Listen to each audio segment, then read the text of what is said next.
मला जसं मी सांगितलं होतं, की आयडी ॲट्रिब्यूट असतो, क्लास ॲट्रिब्यूट असतो. आयडी हा फक्त आयडेंटिफायरसाठी यूज केला जातो आणि क्लास पण आयडेंटिफायर सारखाच असतो, पण मल्टिपल टॅग्सला आपण देऊ शकतो. तर ते आपण ब्रीफमध्ये समजून घेऊया.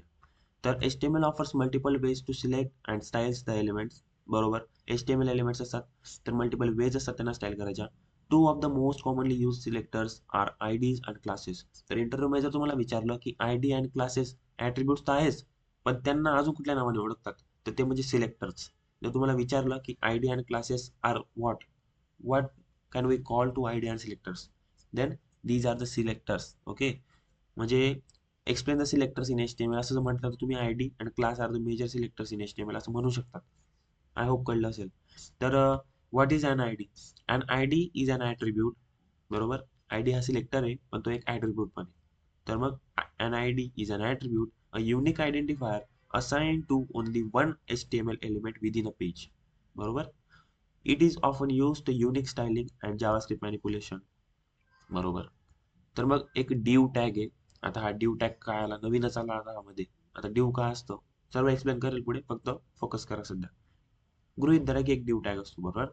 तर एक div टॅग आहे ज्याची आयडी आपण दिलेली आहे माय युनिक आयडी ह्या नावाने, आणि div टॅग क्लोज झालेला आहे पुढे. ओके. त्याच पद्धतीने क्लासेस बघूया. The class attribute lets you give the same name to multiple HTML elements. हो, हे आम्हाला माहिती आहे. पुढे वाचा. That's why you can easily change their look or behavior all at once. माहिती आहे आम्हाला. म्हणून मी सर्वच वाचत नसतो. तुम्ही स्क्रीनशॉट्स घेत चला फक्त नोट्सचे. तर बघा, वरती आपण काय पाहिलं की एक div टॅग होता ज्याला आयडी दिली होती माय युनिक आयडी. तर खाली आपण div टॅग आणि p टॅग म्हणजे दोन वेगवेगळे टॅग्स देतोय.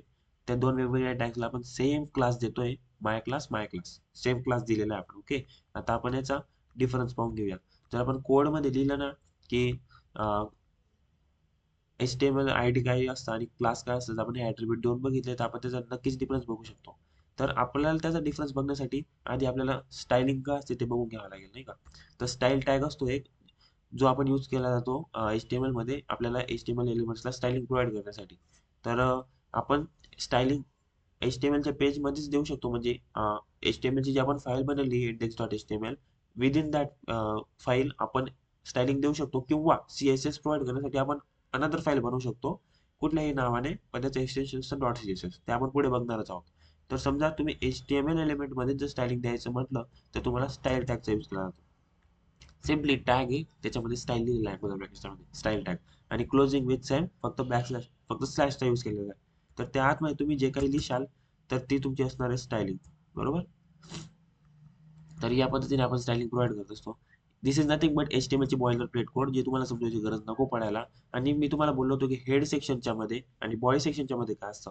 हेड सेक्शनच्या मध्ये स्टाईलच्या फाईल जावास्क्रिप्ट लिंकिंगचं पर्पज केलं जातं. तर सेम पद्धतीने इथे हेड सेक्शनच्या मध्ये स्टाईल लिहिलेलं आहे मी, आणि इथे आपण स्टाईलिंग प्रोव्हाइड करतोय. तर हेड सेक्शनच्या मध्येच केलेलं आहे बरोबर. हा हेड सेक्शन तुमचा, आणि बॉडी सेक्शनच्या मध्ये तुमचा कॉन्टेंट आहे. तर इथं काय केलेलं आहे आपण, दिस इज अ ब्ल्यू ग्राफ, हा काय पॅराग्राफ. या पॅराग्राफला स्टायलिंग प्रोव्हाइड करायची, मग इथं पी घेतलेला आहे आणि त्याला कलर आणि फॉन्ट साईज दिलेली. कसं देतात सर्व पुढे बघणार आहोत, फक्त ऑब्झर्वेशन करा की हा असं काहीतरी असतं. त्यानंतर इथं पी टॅग आहे, याला क्लास दिलेला आहे हायलाइट. तर क्लास इथं घेतलेला आहे आपण डॉट हायलाइटने, आणि त्याला पण आपण स्टाईल दिलेली. तर या पद्धतीने यूज केलं जातं.